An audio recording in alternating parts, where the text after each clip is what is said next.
पश्चिम बंगाल में वंदे भारत एक्सप्रेस को प्रधानमंत्री मोदी जी ने हरी झंडी दिखा दी, लेकिन रेलवे की चिंता की वजह कुछ और थी। रेलवे की चिंता की वजह ये थी कि भैया आगे इस रूट पे कहीं पथराव तो नहीं हो जाएगा, कहीं बीजेपी के विरोधी हरी झंडी वाले इस बड़े मुद्दे को, इस बड़े इवेंट को जहां वंदे भारत ट्रेन चलने लगी है उसको खराब तो नहीं कर देंगे।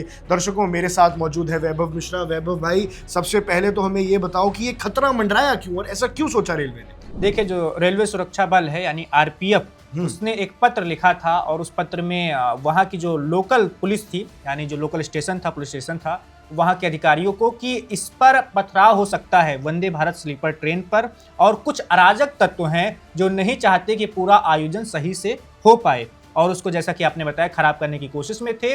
और इसी पथराव की आशंका के चलते इस पूरे कार्यक्रम की सुरक्षा को बहुत ज्यादा बढ़ाना पड़ा, एन मौके पर आकर अचानक बढ़ाना पड़ा, क्योंकि ये आशंका जन्म ले चुकी थी कि इस पर पथराव हो सकता है।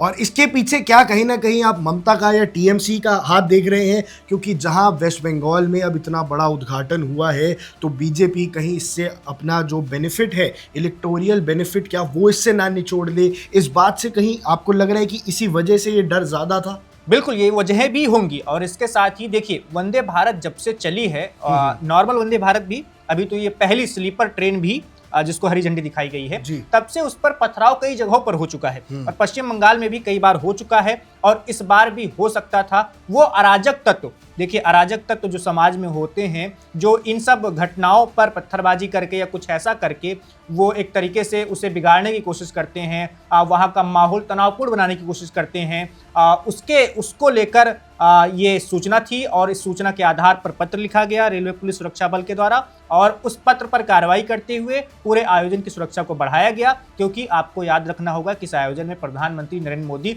खुद मौजूद थे, तो पीएम जिस कार्यक्रम में मौजूद होते हैं, अगर वहां पर किसी हमले की आशंका हो, पथराव की आशंका हो, फिर तो ये अपने आप में बहुत बड़ी बात है। बिल्कुल, बहुत बड़ी बात है। और आपने बिल्कुल ठीक मेंशन किया कि पहले भी वंदे भारत एक्सप्रेस पर इस प्रकार के पथराव हुए हैं, और अभी हाल ही में मुजफ्फरपुर में ये हुआ था। बिहार के मुजफ्फरपुर में कांती से मुजफ्फरपुर जारी वंदे भारत एक्सप्रेस पर पथराव किया था। और इसी बात को मद्देनजर रखते हुए कि भैया अभी कुछ दिन पहले, अभी कुछ हफ्ते पहले ऐसा हुआ है, 2-4 हफ्ते पहले ऐसा हुआ है, तो ये दोबारा हो सकता है और एक नेशनल इवेंट के ऊपर धब्बा लग सकता है। इसीलिए जो सिक्योरिटी है उसको बढ़ाया गया। लेकिन अब वंदे भारत स्लीपर ट्रेन के इस उद्घाटन के साथ पश्चिम बंगाल की जो सियासत का माहौल है वो भी गर्म हो गया है, क्योंकि अगर इस प्रकार की डेवलपमेंट है, ये तरक्की है, और ये हरी झंडी जो उन्होंने ट्रेन को दिखाई है, क्या ये बीजेपी की सरकार को बंगाल में एंट्री भी दे देगी? ऐसे कई सवाल हैं। आपको बने रहना है वन इंडिया के साथ। Subscribe to One India and never miss an update. Download the One India app now.